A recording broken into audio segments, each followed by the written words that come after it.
Best known by the public for two of your books, Gates of Fire and The Legend of Bagger Vance, but they're really just the first public appearance of a very long writing career. Would you tell us a bit more about your life before those books? Well, it was deep obscurity, Nick. I started. My wife at the time encouraged me when I was 24 to leave a job that I had in advertising in New York, and I worked for writing for 17 years before I sold the first thing, which was $3,500 for a screenplay, and then I think it was like another 12 years before the first book came out. So it's been a long time. I was in my 50s before Bagger Vance came out. And what was the inspiration for The Legend of Bagger Vance? Bagger Vance comes from, I ripped it off from the Bhagavad Gita, from the Vedic scripture, that Gandhi was Gandhi's favorite book, the Hindu Bible. And in the Bhagavad Gita, if your readers aren't familiar with it, it's the troubled warrior Arjuna receives spiritual instruction from his charioteer, Krishna, i.e. God in human form. So I just switched it over to golf, made the metaphor golf. I grew up as a caddy in golf, so I said instead of a troubled warrior, it's a troubled golf champion. Instead of his charioteer, it's his caddy. And I'm a big believer in stealing, particularly from the best sources possible, so that's where that came from. I think one of the most powerful bits of the book is the idea of the authentic swing, that inside everybody there's something very authentic. Would you talk about that aspect of it? That's a very good question. It's and the idea of the authentic swing is sort of just kind of came out of nowhere in the middle of writing. It wasn't something that I planned to start with, but once it sort of appeared on the page, I said, "Wow, this is something. There's something about this." And I've in thinking about it since then, I really believe it's sort of what I really believe about life, which is that we are born not as a blank slate. When we come into this world, not as just a soul that anything can be imprinted on, but we already have our own highly individuated soul, like Wordsworth said in Intimations of Immortality, trailing clouds of glory do we come. And it's really, in this view, the authentic swing means that we're all born with our own swing. And it's really true on the golf course, too. You can't make somebody swing like Tiger Woods. Just Tiger has that swing, you know. Otherwise, Ernie Els has his swing and so forth. So that the metaphor of that in our real life is sort of like Karen Horney's concept of the authentic self, that our job is to find out who we already are and then become that, rather than just pick some idea we want to be this and then, you know, mash ourselves into being that. So that is sort of the broader implications of the idea of the authentic swing. And is one of the struggles that many people have then, do you think, that's the struggle between the authentic self and the conditioned self, the thing that we think we should be? I think so. I think in many ways that's what life is about a lot of times. And I think that a lot of times people don't even have the idea that there is a self that they're trying to become. That idea isn't even there.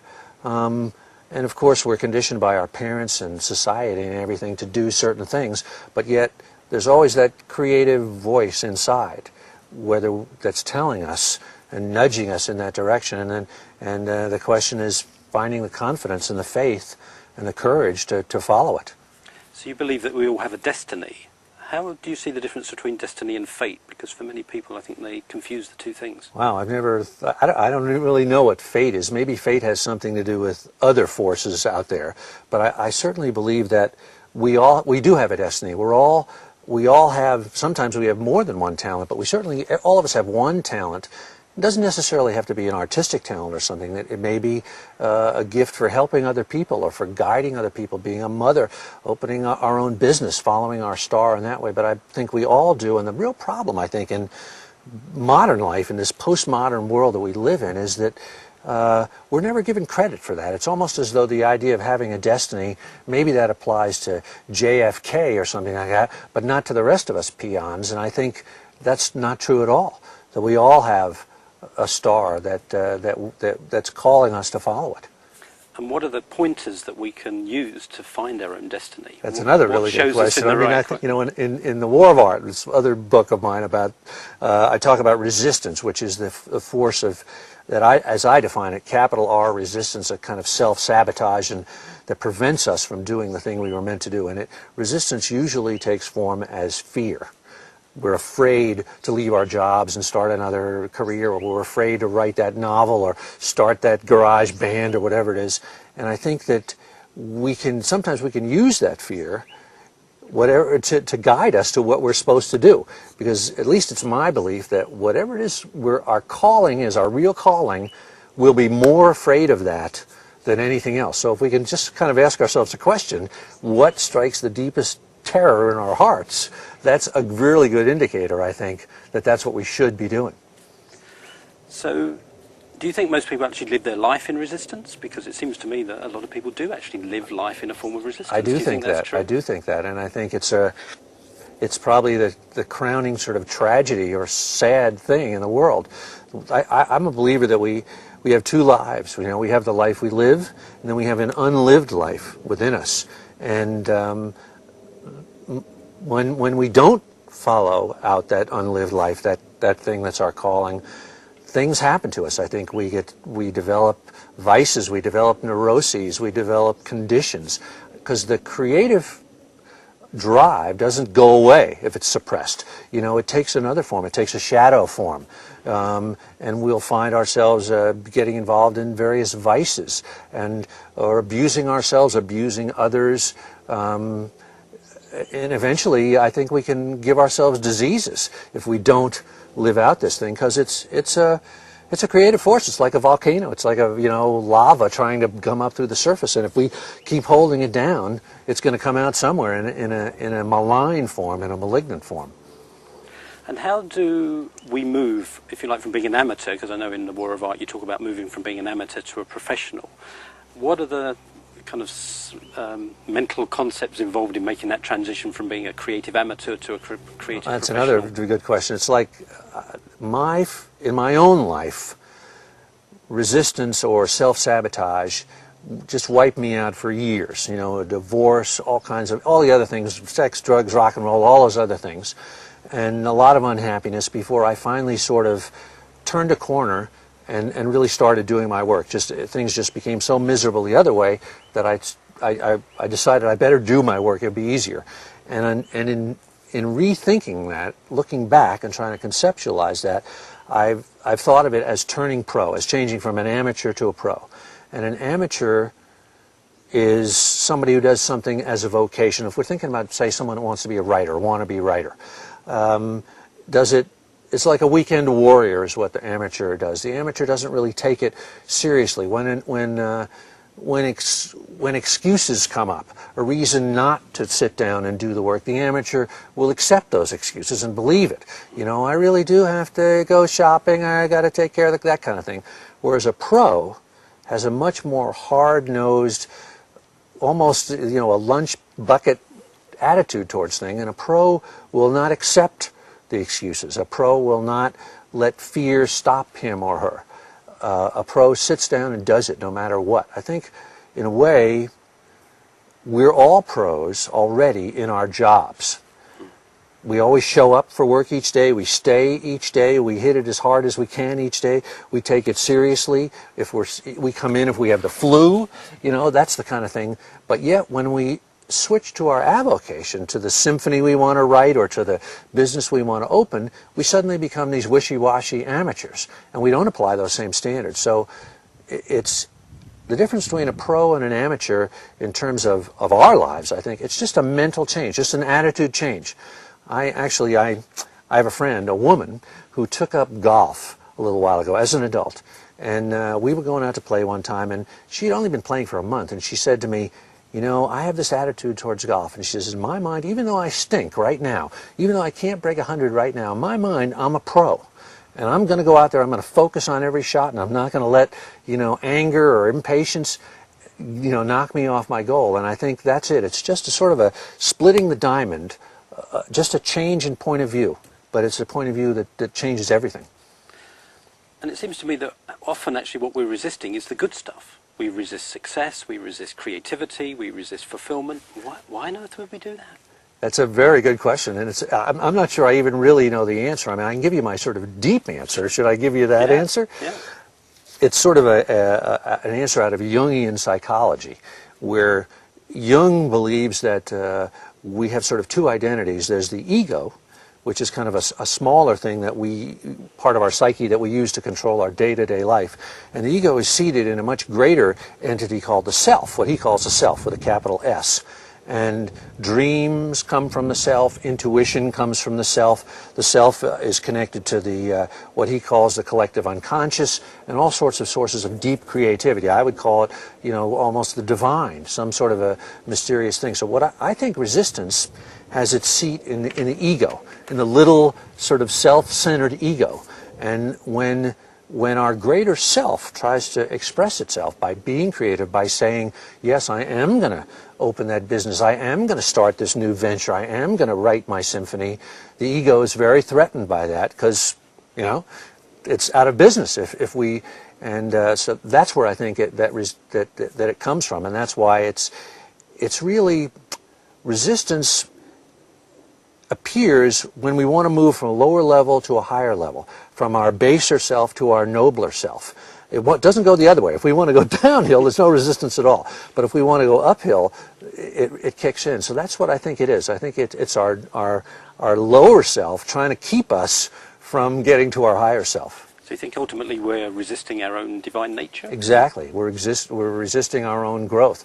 That's why it's sort of a shadow. There's a sun and then there's a shadow. That's just part of life. Every sun has a shadow, and resistance is that shadow part of ourself. What's interesting, I think, at least in my experience, and when I look at the world, what hurt me for so long was I didn't even know there was such a thing as resistance. I thought when my mind would present these excuses to me, I should be doing this or that, or there are these temptations, I would just buy into it.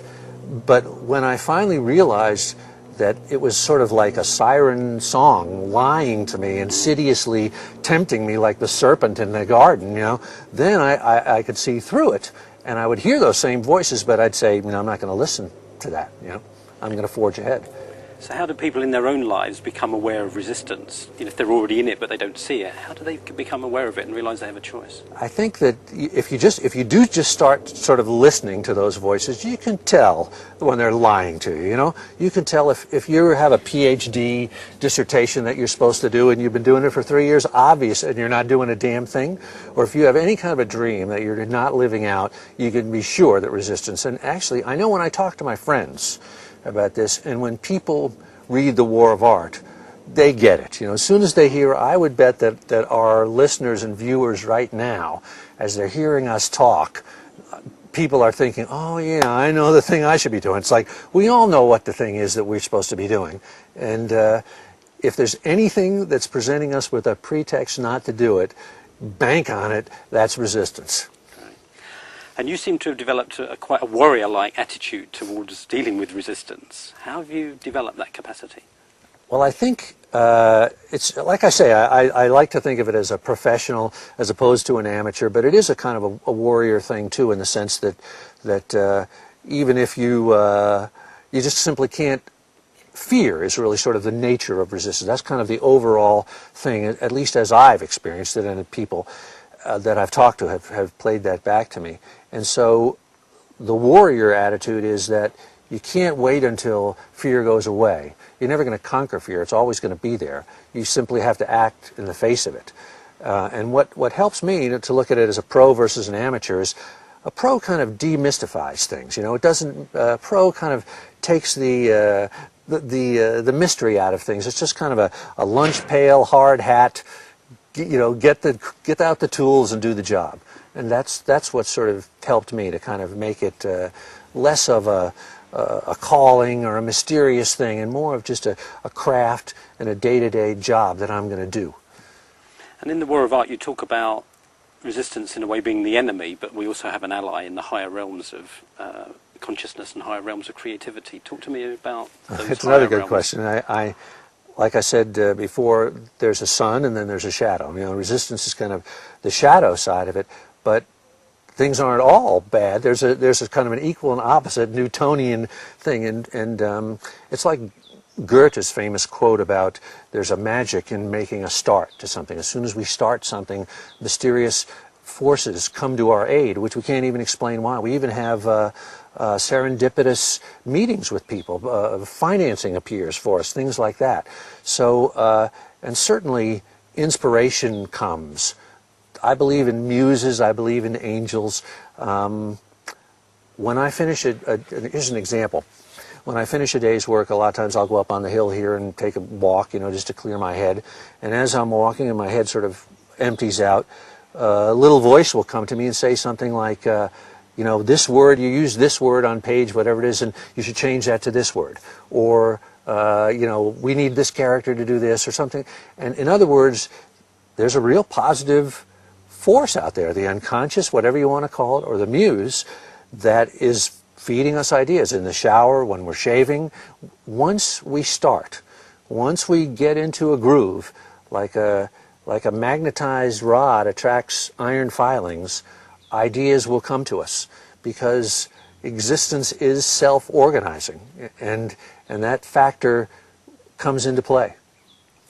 Do you think inspiration is perpetually available to people? I tend to think of it as perpetually available, but we talk ourselves out of it so easily. I know when I was in the corporate world and wanting to leave, I thought the idea of what I wanted to do next was too big.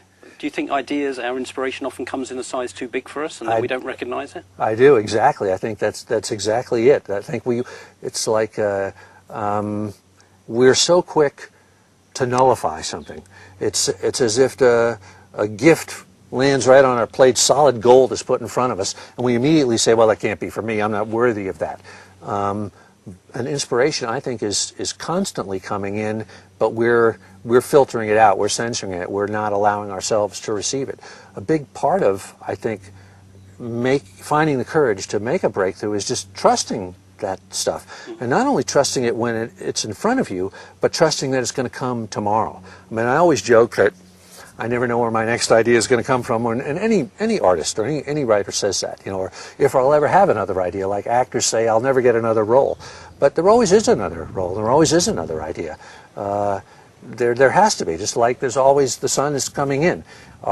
Creativity is a constant growth force. Like in the Kabbalah, they say that above every blade of grass is a little angel hovering saying, grow, grow, grow.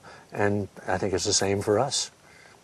Because in the War of Art, you quote William Blake about the idea that eternity is in love with the creations of time, so that eternity actually wants things to come into the time bound. Is that how you see it? Yeah, I think I really love that quote. I don't know if we had Blake here, he might say, I didn't mean that at all, but eternity is in love with the creations of time. What I take that to mean is that eternity is another dimension, not a time-bound dimension like we're in, but a timeless dimension, and that it's in love with the creations of this time-bound era. In other words, the way I interpret that is that, like, Beethoven's Sixth Symphony already existed in some other plane of reality, but he was the only one that heard it, and that somehow that other plane of reality, eternity, wanted that. When Blake says they're in love with the creations of time, wanted that to be brought into being in reality. It might have existed in these celestial planes, but until an orchestra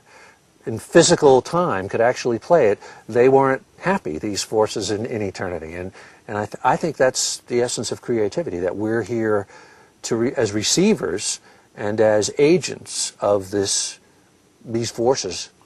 As you talk about being servants of the mystery. Yes, I think so. That's what our we're role. here What do you mean for, by I think. Yeah. That to be that conduit between... Right. That I think most writers or creative people won't claim their own creations as their own. And they sort of know it's sort of coming from some other place. And they're just allowing it to pass through them. Or they're shaping it like a carpenter will shape something. But I think most artists, if they're really honest, won't claim it as their own and say, I did this, this is mine. And do you think that as we clear more of our own resistance, we become clearer conduits? Absolutely. I mean, resistance is what's stopping us from the radio. It's like the radio waves are coming in, but not only are we not tuned to the right channel, we've pulled the plug out of the wall. And what do you find as the greatest rewards of being creative? Because you must love it. What is it that you love? Well, it's a war every day to do it, as it is for anybody, But for me, it's almost like I don't have a choice, because in my earlier years, before I actually sort of turned pro and began to do this, I had a kind of went through all of the vices and all the things that people do, you know, and it wasn't a lot of fun. And it's like once you've sort of turned the corner and started the flow going, you can't even think about going back. It's just too painful to even think about it. So I think for most artists, and that's anybody, I think we have to do it. If we don't, we're going to be developing conditions, neuroses, and doing all these vices and bad things. So the reward is just to live and to do it. And how do you keep yourself inspired? Does it just come to you through the muse or the angel, or are there things you do to actually nurture your own inspiration? Well, every day before I sit down to write, a friend of mine gave me this, the invocation of the muse from T.E. Lawrence's translation of the Odyssey, in which, you know, Homer says, you know, "Oh, divine poesy, you know, help me, da da da da." And I always say this each day out loud. I ask the muse for help. But I'm also a believer that that there's no real mystery here, that if you sit down and do it, and you're hammering away at it every day, the muse up there looks down on you and says, "Yeah, this poor slob, I'm going to give him a little something, you know, he's been paying his dues." And I think there is truth to that simply the doing of it every day, which is not to say that it's easy, it certainly isn't. And there have been many times in between one project and the next where I've had to really get down and really hammer it out each day, come up with idea after idea, just trying to sort of prime the pump. Sometimes you get stuck, you know, and but sooner or later, believing in it is everything, and not believing in it is death. And how for you is it, on the one hand, being like the servant of the mystery and serving heaven, as you say in The War of Art, and then being engaged in the world of money and commerciality and that's Hollywood another even? really great question. How do you balance the two of those? That's a great question. I once had, I got a new agent once a while ago when I was in the screenwriting business, and as part of his, you know, doing his thing for me, he sent me out like on a bunch of meetings in Hollywood, and I went to, I don't know, 8 meetings in a couple of weeks, and I got done with them, and I was like so depressed. I thought, what is it that's so depressing for me? And I realized that there was sort of an assumption in each one of these meetings, and the assumption that all of the executives had was, we're going to do anything in the world for a hit. I don't care what it is, how crappy it is, anything for a hit. And they also assumed that I participated in that. You know, that was part of the inclusion, because I was in there trying to sell something to them, and I thought to myself, that's not it. That's not it for me. It's like, I don't give a damn about that. And I thought that the way it has to work was there's like one circle, sort of like this, that includes what I want to do for my own self. And there's another circle that is what's commercial. And there must be some sort of overlap where the two circles coincide, and that's where I want to be. But what got me out of my depression was I realized, I said, I'm not in the business that they're in. I'm not in the business of a hit at any cost. I'm in the business of doing what means something to me. But at the same time, you can't be out in airy fairyland, because you got to make a living. We have to survive. But so I try to combine the two. Another sort of side corollary for that is that I've discovered is that when I try to second guess the market, when I try to say, this is a hit, this idea, I'll do this, I'm wrong. And when I just follow my own heart, things work out much better. When the idea of The Legend of Bagger Vance came to me, I thought, who is going to buy a golf novel by an unknown person based on the Bhagavad Gita? What could be the lamer premise than that? And in fact, my same agent who sent me on those meetings, when I told him this, he fired me in essence. You know, he said, I'm not going to represent this, and kicked me out. And then when the book came out, it had some success, much more than anything else I'd done.